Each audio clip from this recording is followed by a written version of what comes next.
Selamünaleyküm babalar. Otura qo'yinglar. Bolalar, bizga qaysi qaysilar? Jarayapsizlar bolalar. Biz Jarayapsizlar sababiga yaxshi. Sizlarga bugun biz Jarayapsizlar sababini boshqamizdan burun chatbot shunday keltirib, bir-birimizga degan qilib yetizimizda aytib Kayinki bolalar barimiz o'qiyapmiz. Ya. Lasama. Aynalandı korşağın. Taza tınız tazava. Silay ol saman. Жақсы балалар. Қазір балалар жылдың қай мезгілі? Қыс мезгілі. Жақсы. Қыс мезгілінде балалар неше ай болады? Қандай? Желтоқсан, қаңтар, ақпан. Жақсы. Балалар, қазір қыс мезгілінің нешінші айы? Бірінші айы. Қандай? Желтоқсан. Бүгін желтоқсан айының нешесі? 15-ші желтоқсан. Ya, осы желтоқсан айында балалар, біз қандай мерекені атап өтеміз? Тәуелсіздік мерекесін атап өтеміз, ya. Биыл біздің тәуелсіздігімізге неше жыл? 30 жыл. Біз өте бақытты балалармыз, солай ма? Өйткені тәуелсіз мемлекетте өмір сүріп жатырмыз. Солай ма? Жақсы. Балалар, олай болса біз сіздердің мен 4 топқа бөліп аламын. Қыс мезгілі және біз жаңа айтқан 3 айға. Желтоқсан, қаңтар, ақпан. Олай болса балалар өзімізге ұнайтын айға жай келмей отырып орындарымызға жайғасайық. Әрі қарай тамақты жалғастыру үшін. Балалар топқа бөлініп отырдық па? Жақсы, жарайсыңдар балалар. Енді топта бірігіп жұмыс жасаймыз. Бір-бірімізді тыңдаймыз, ережені сақтаймыз. Жарай ма? Сабаққа жақсы көңіл күймен қатысып жақсы жетістікке жетеміз. Олай болса сіздерге үйге тапсырма қандай тапсырма беріледі? Ауаның маңызы қандай? Ауаның маңызы қандай деген тақырып сізге берілген. Солай ма? Ендеше біз үйде оқып дайындалып келдік пе? Кім дайын үй тапсырмасына? Кім айтады? Ауаның маңызы қандай деген тақырыпта кім әңгімелеп айтып береді маған? Тағы. Кәнеки. Өте жақсы белсенділікпен қатысамыз. Кәне. Расыл айта қойшы. Онымызда тұрған жерде даусымызды қатты шығарып айтамыз. Біздің өміріміз үшін және жануарлардың тыныс алуы үшін бізге ауа қажет. Біздің ауа алуымыз үшін өте зор көмегін береді. Ұшақта және немесе басқа да ұшатын көліктерде ауа алу қиындап жатса, оттек баллонын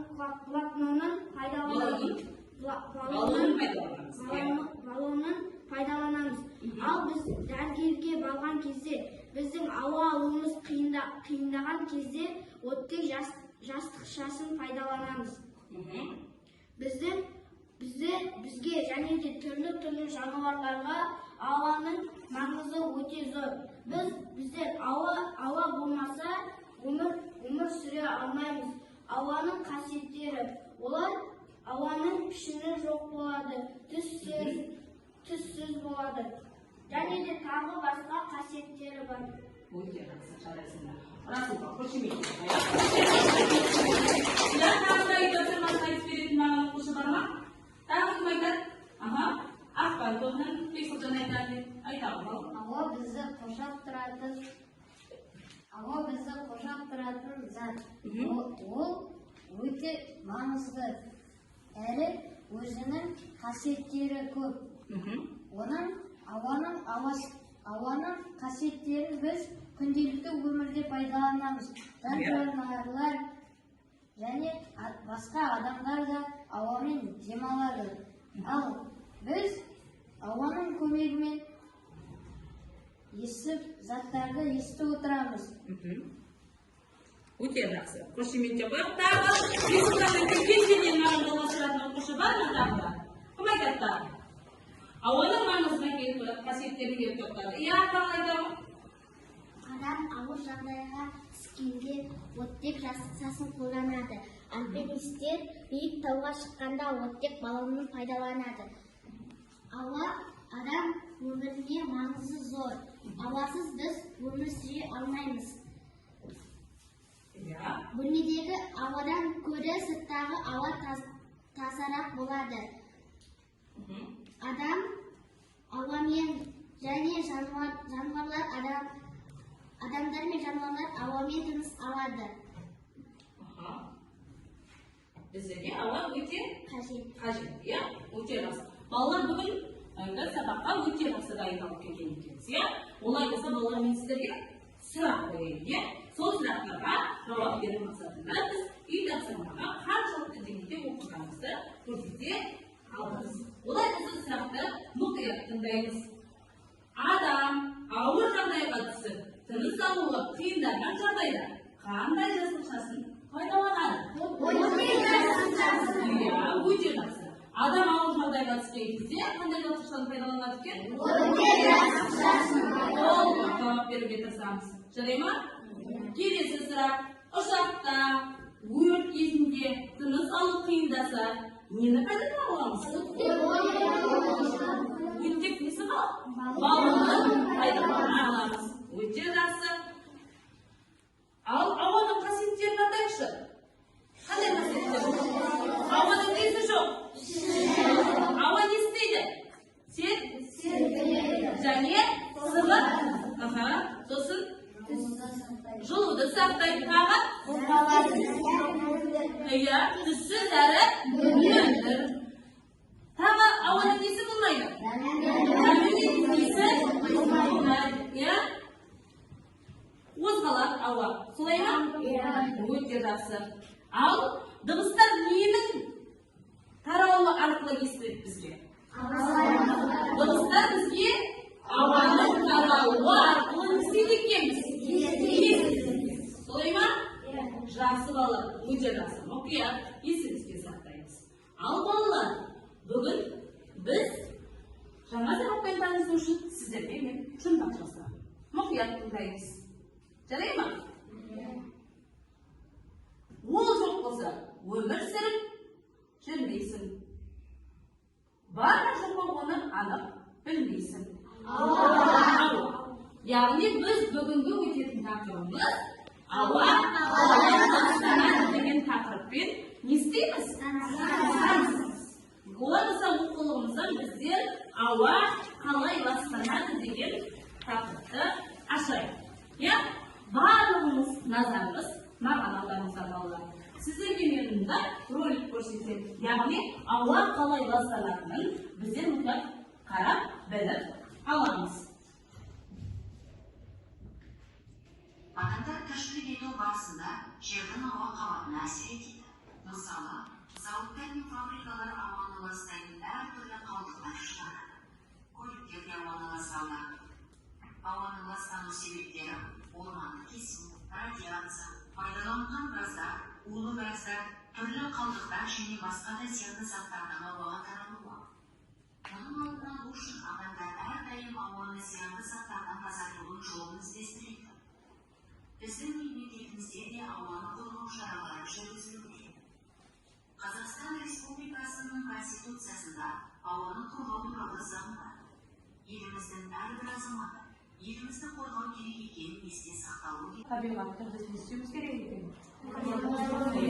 Қорғауымыз, аяуымыз керек екен. Тағы біз не істемеуіміз керек? Қоқыстарды арнайы.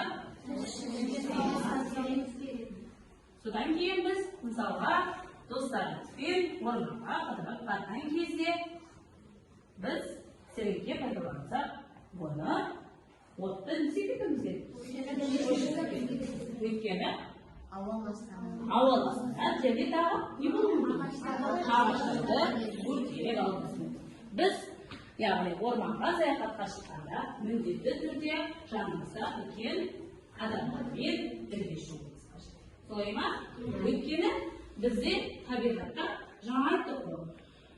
Біз ластану деп отырғанымыз екі тараптан болады, және адамның іс-әрекеті, екіншісі табиғаттың өзінің табиғи несі құбылыстар. Яғни табиғи құбылыстар деп отырғанымыз бірден жаңбыр жауып кетуі мүмкін, я болмаса қатты жел тұруы мүмкін, я болмаса жанартау атқаруы мүмкін. Содан табиғат ластанып, яғни ауада ластанып, біз денсаулығымызға не келтіреміз? Сол себепті біздер үнемі табиғатымыздың өніп, өсуіне, көркеюіне жақсы не болсымыз керек? Жақсы. Олай болса, бүгін ауа қалай ластанады деген тақырыпты ашып, кәнекей тізбектеп отырайықшы. Кәнекей, даусыңды шығарып оңға тасташы. Келген жеріне жалғастырып отырамыз. Мұқият оқулықты. Оның ластануынан өзінен адамның іс-әрекеті ерекше әсер етеді. Ірі қалаларда өнеркәсіп орындары шыққан түтін мен шаң тозаңнан тұнша түзіледі. Ұшақтар мен зымырандар аспанға көтерілгенде және қонған кезде зиянды зат көп көрінеді. Қаладағы мыңдаған көлік шығаратын түтін мен газ, шаң тозаң да ауаға тарайды. Тұрмыстық қалдықтар да шіріп, ауызға зиянды заттар бөледі. Табиғи құбылыстар да ауаны ластайды. Мысалы, жанартаудың атқылауынан пайда болған күл мен шаң тозаң, найзағай мен аптап ыстықтан тұтанған өрттің түтіні ауаға араласады. Жақсы, Бексұлтан, жалғастыршы келген жерден. Ауаны ластанудан сақтау үшін өнеркәсіп орындары жылыту жүйесін қаладан не ауылдан алысырақ салады. Олардан бөлінетін улы газ бен зиянды затты сүзетін тазартқыш орнатады. Сондай-ақ қазір электрмен жүретін көлік жасау қолға алынып жатыр. Келген жермен жалғастырамыз бейбіт. Өсімдік жапырағы шаң тозаңды, түтін мен зиянды газды ұстап қалатын жақсы сүзгі. Сондықтан орман отырғызылады. Елді мекендерде жылына 2 рет көктем мен күзде көгалдандыру жұмысы жүргізіледі. Жақсы. Басынан бастап қайтадан тағы дауысын шалқып болмайды. Ақмарал. Ауаның ластануына негізінен адамның іс-әрекеті ерекше әсер етеді. Ірі қалаларда өнеркәсіп орындарынан шыққан түтін мен шаң тозаңнан тұмша түзіледі. Ұшақтар мен зымырандар аспанға көтерілгенде және қонған кезде зиянды зат көп бөлінеді. Қаладағы мыңдаған көлік шығаратын түтін мен газ, шаң тозаңды ауаға тарайды. Тұрмыстық қалдықтар да шіріп ауаға зиянды заттар бөлінеді. Жақсы, тоқтап тұрайық. Тағы келген жерден атап. Табиғи құбылыстар да ауаны ластайды. Мысалы, жанартаудың атқылауынан пайда болған күл мен шаң тозаң, найзағай мен аптап ыстықтан тұтанған өрттің түтіні ауаға араласады. Ауаны ластаудан сақтау үшін өнеркәсіп орындарын жылыту жүйесін қаладан не ауылдан алысырақ салады. Олардан Жақсы, тоқтат. Тағы кім жалғастырады? Олардың бөлінетін улы газ бен зиянды затты сүзетін тазартқыш орнатады. Сондай-ақ қазір электрмен жүретін көлік жасау қолға алынып жатыр. Өсімдік жапырағы шаң тозаңды, түтін мен зиянды газды ұстап қалатын жақсы сүзгі. Жақсы. Тоқтатайық, кәнекей. Енді бізге не дейді? Ауаның ластануы көбіне кімнің әрекетіне байланысты? Ірі қалаларда өнеркәсіп орындардан шыққан түтін мен шаң тозаңнан не түзіледі екен? Тұрмыстық қалдықтарда шіріп ауаға не келтіреді екен?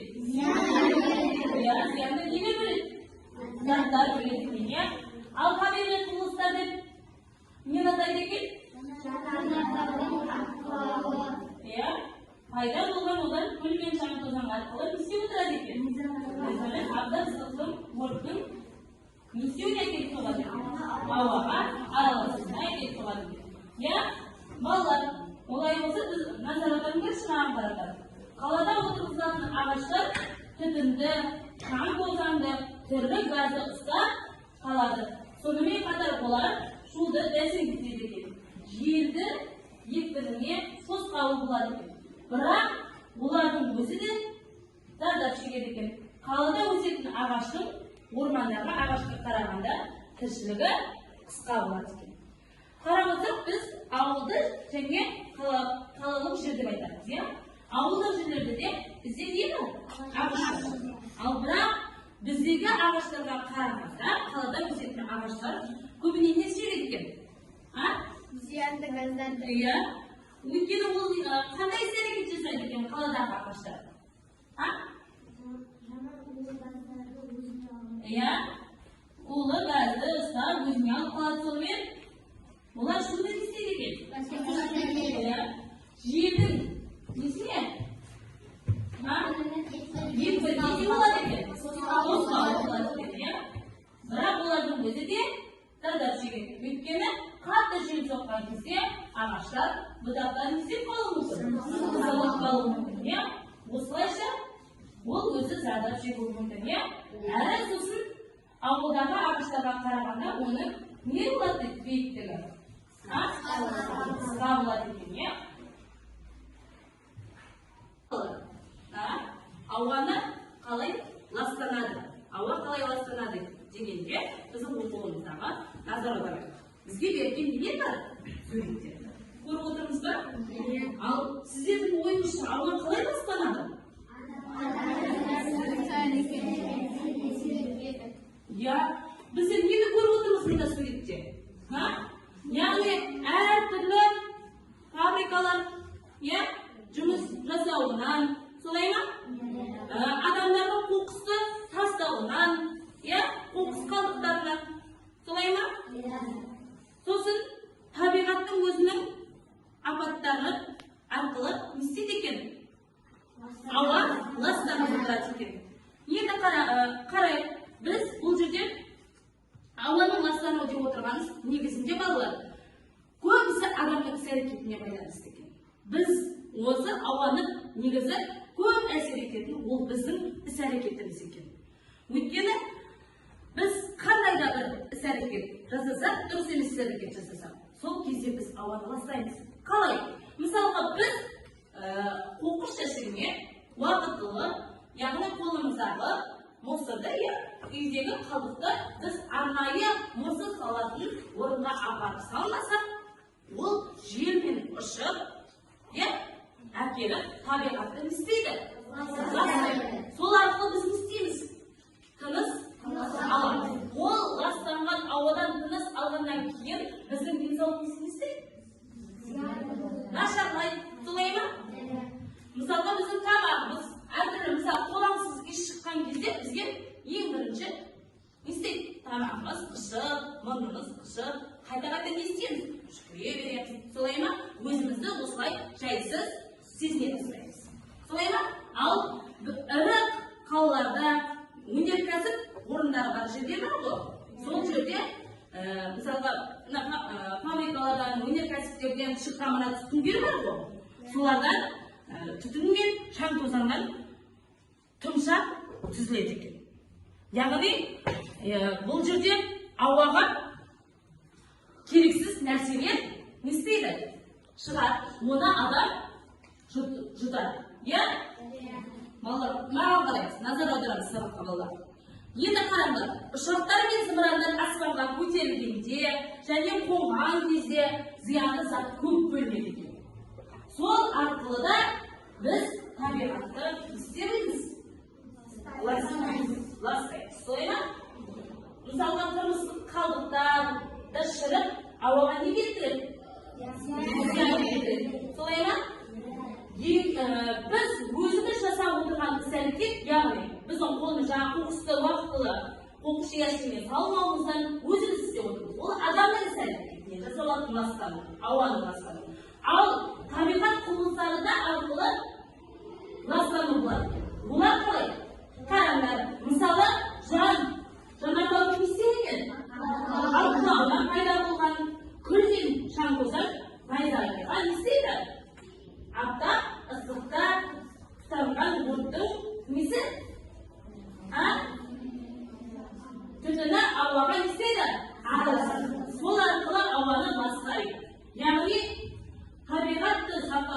өнеркәсіп орындарында жылыту жүйесін де қаладан алысырақ жерде орналастырып жатыр. Өйткені біздер таза ауамен тыныс алу үшін. Енді табиғатта ең жақсы сүзгі ол қандай сүзгі екен? Шаң тозаңды түтінді не істейді? Осындай батыраны істейді екен. Шаң тозаңды түтін мен зиянды газды ұстап қалатын не екен? Жақсы сүзгі. Сондықтан ормандар не істейді бізге? Сондықтан ормандар отырғызылады, елді мекендерде жылына 2 рет көктем, күзде көгалдандыру жұмыстары жүргізіледі. Жыл сайын қарап отырсаңыздар біздің табиғатымызға үлкен біздің аға әріптестеріміз ағаш отырғызып жатыр. Сол ағаштың арқасында біз таза ауамен істеп отырмыз. Тыныс алып отырмыз. Енді мұқтап қарап. Бізге ауа қалай ластанады деген тақырыппен жағдайлар көрдік. Солай ма? Енді сіздерге мен сұрақ қоямын. Мұқият жауап береміз. Ауаның ластануының негізінде кімнің іс-әрекеттері ерекше әсер етеді?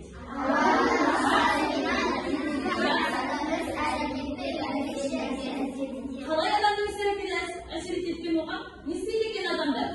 Арнайы күйме салмайды екен? Күйме салмағандықтан олар ұшып келу мақсатында ауаны бізден не істеп отырамыз? Ластап отырамыз. Жақсы. Шыққан түтінмен, шаң тозаңмен не түсінеді жаңа? Табиғатта улы заттарды жақсы ұстап қалатын жақсы сүзгі қалай аталады екен?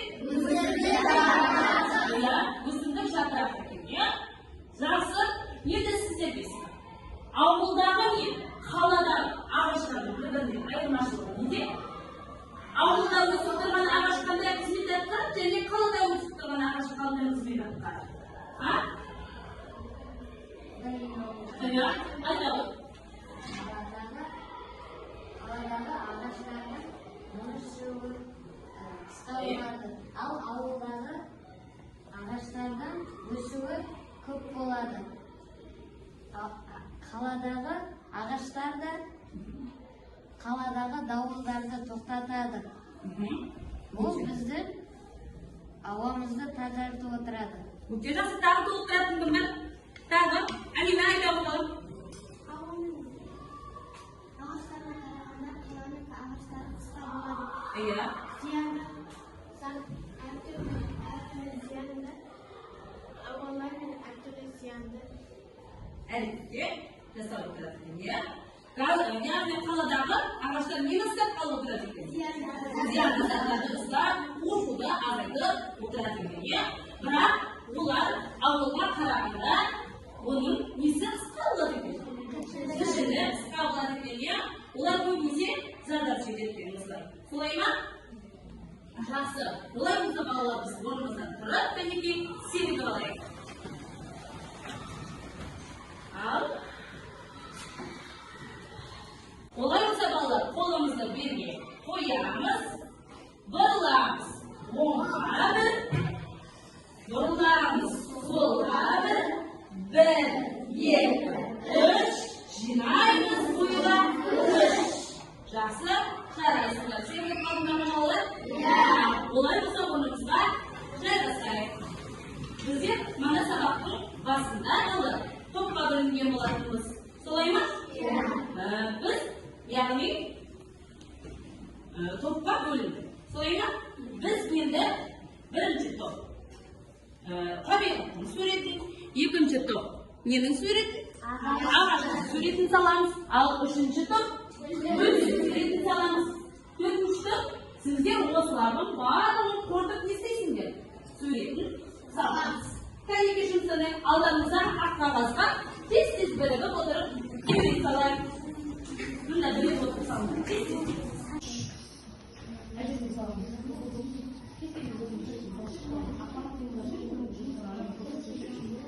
Көкем? Әдемілеп сал.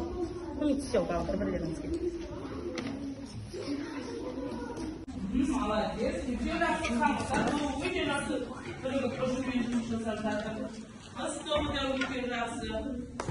Табиғат тобы өте жақсы. Яғни табиғаттың аққан тобы табиғаттың суретін өте жақсы салып жатыр барлығы. Бірігіп отырып жұмыс жасаймыз.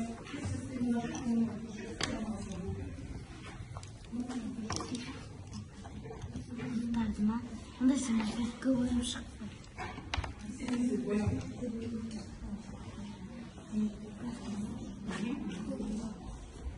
Один саламыз.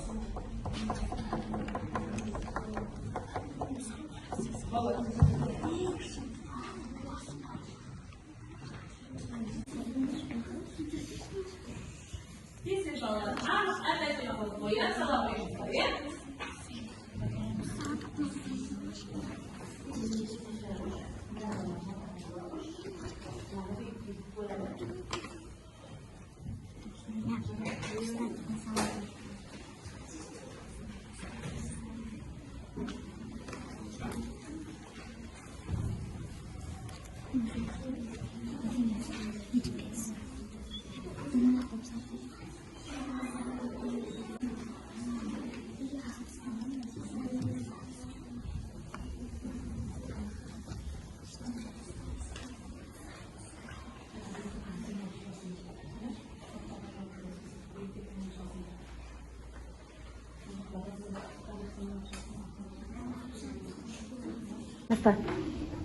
Балалар суретті салып болған болсақ, жұмысымызды аяқтайықта, тобымызда 2 ғана оқушылар шығып, мында салған суретімізді шығарып көрсетейік керек. Қандай сурет салдыңыздар?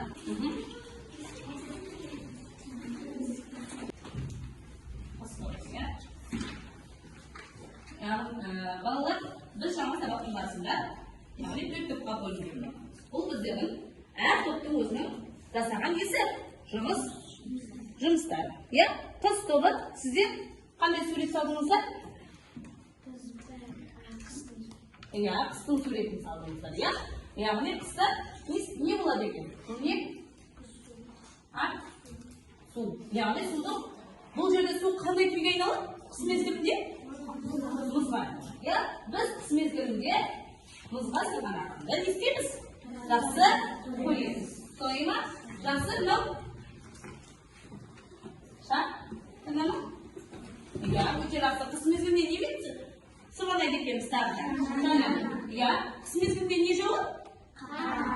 Барлығымыз сырғанайды, қармен ойнаған. Тағы не жасаймыз қыс мезгілінде біз қардан? Аққала жасаймыз. Аққаламен ойнағанды, бір-бірімізге лақтырып ойнағанды қатты не істейміз? Жақсы көреміз. Ақпан тобы, сіздер қандай сурет салдыңыздар? Табиғат туралы сурет салдым. Табиғат туралы сурет салған екенсіздер. Өте жақсы. Табиғатта, яғни гүлдердің, ағаштардың өсетіні туралы. Солай ма? Енді ойларымды тез жеткізуге тырысыңдар шеш балалар. Қаңтар тобы сіздер? Ағаштың суретін. Ағаш. Не үшін? Ағаш. Өйткені бізді қоршап тұрған айналадағы не? Ағаш. Бізге не береді ол? Таза? Ауа. Солай ма? Жақсы. Желтоқсан тобы сіз қандай сурет салдыңыз? Гүл туралы. Біздің табиғатымыз гүлдерге толып, әп-әдемі болуын қалауында. Солай ма? Жақсы. Енді біз әрқайсымыз сурет салдық. Солай ма? Осыған байланысты біздер өлең білеміз бе? Қыс мезгіліне байланысты өлең білесің бе? Сынған, Арман? Қайсысын білесің бе? Айтамын. Кімнің өлеңі? Абай? Абай Құнанбаевтың қыс туралы өлеңі. Айтамын. Ақ киімді денелі, ақ сақалды.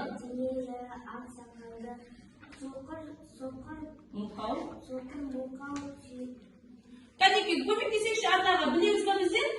Қыс туралы Абай Құнанбаев атамыздың өлеңін.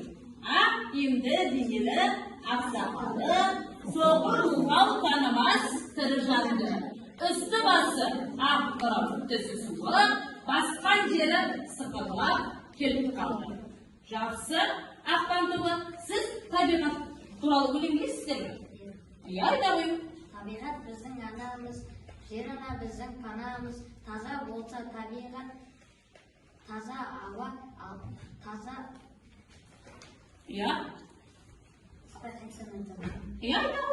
Табиғат біздің анамыз, жер ана біздің панамыз, таза болса ауамыз, бізде аман боламыз. Яғни табиғатымыз біз таза болса, Biz әрқашанда аман, денім сау, жақсы болып көрсетеміз, иә? Өте жақсы. Қошемет беріп қояйық, ал қаңтарда сіздер ағаш суретін салған екенсіздер. Енді ағашқа байланысты өлең, тақпақ не білеміз? Иә, айта ғой. Мен жерімді сүйемін, жеріме дәм егемін, ауа таза болсын деп, жолда ағаш егемін. Өте жақсы. Иә, біз жаңа қай мезгілдерде дедік? Күз және көктем мезгілдерінде не егеміз дедік? Ағаш егеміз дедік. Иә, сол арқылы біз елімізді, жерімізді көркейтіп, таза ауамен не істейміз? Тыныс аламыз. Өте жақсы. Қаңтарда орнына қошеметтеп қояйық. Ал желтоқсан тобы сіздер бөлген суретін салыпсыздар. Енді күнге байланысты өлең тақпақ айта қойып. Тақтарды сындырмай, тазалықты сақтайық, гүл өсіріп, су құйып, табиғатты қорғайық. Өте жақсы. Жарайсыңдар. Балалар, қолдарыңызға жайғастық па? Жақсы. Балалар, бүгін біз қандай тақырыппен таныстық? Ауа қалай ластанады? Иә, біз ауаның қалай ластанатыны туралы естедік. Таныстық. Иә, ауа қалай ластанады екен? Бірі адамның есімен, сәрекетімен, екіншісі яғни табиғи апаттардың несімен, табиғи жолмен және адамның іс-әрекетімен ластанады. Солай ма? Біз ауаны не істейміз? Бізге ауа өте қажет. Солай ма? Жақсы. Балалар, естеріңізде болсын. Жер, су, ауа адам баласының ұрпағына мұра болып келе жатқан мол қазына. Сол себепті біз әрқашан, әрдайым табиғаттың гүлденуіне үлес қосуымыз қажет. Яғни бұл біздің ата-бабаларымыздан біздерге мұра болып келе жатқан асыл мұрамызды біз табиғатымызды ластамай, үнемі табиғатқа көркеюіне, өнуіне үлесімізді қосамыз. Алдағы уақыттарда біз көктем мезгілінде бұйырса мектеп жанында не отырғызамыз? Ағаштар және гүлдер жылы лебіздерімізді мына жүрекшеге ортасына жазып, мына ілулі тұрған ағашқа не істейміз? Келістік пе? Қалай? Тез бір-бірден алыңдар, тез жазыңдар. Кім қандай үлес қосқысы келеді? Қай кезде біз таза ауа қалаймыз?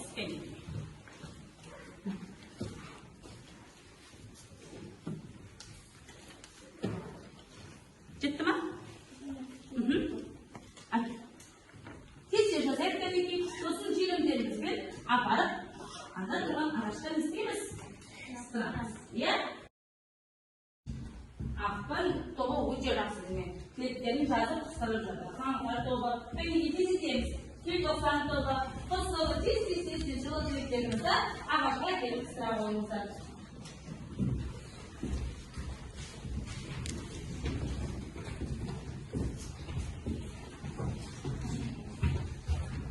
Тез, кыстырайық, жоп.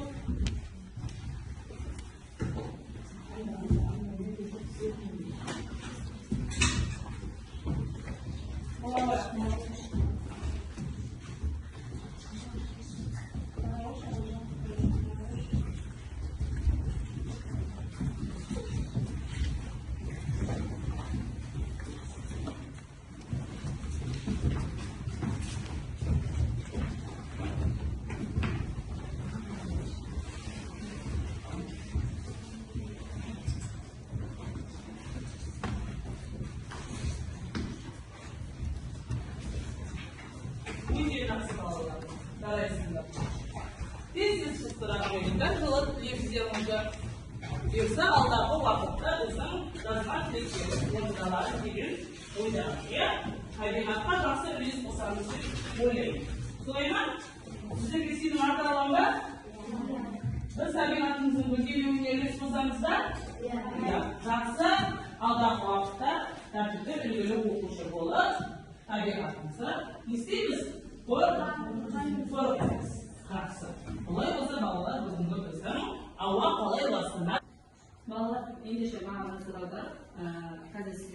tabiat turali beynerolikten tanıştırdılar. Yani elbette sizlerge. Sonun mutlaka o'tib bolalar bari sizlarga tundaydi. Jaraymi? Жақсы.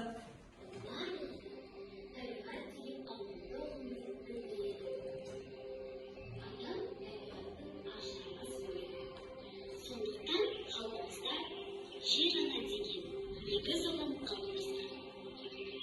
Жерді өз анасындай, анасын күнде қастерлеу, ата бастаған салтымыз. Жер шоқтығы көкшетау, жер жанында жетісу деп бабаларымыз туған жерге, табиғатқа деген ыстық махаббатын білдірген. Сондықтан орман тоғайларды сақтап, қоршаған ортаның өзен мен көлдердің ластанбауына ерекше мән берген. Табиғат барлық тіршілік атаулының құтты қоныс мекені, алтын ұя бесігі, бар байлықтың ырыс қазынасы. Ал адам үшін табиғаттың қасиетті де қастерлі ұлы. Өйткені адамның өзін дүниеге алып келген аяулы да ардақты анасы. Сондықтан да адамның табиғатты ана деп құрметтеуінде өте терең танымдық, тағылымдық және тәрбиелік маңызы зор ұғым жатыр. Туған жерді анам демей не деймін? Туған жерді анам демей не деймін? Туған жермен асқақ менің әншім. Туған жерім ақ менің мерейім.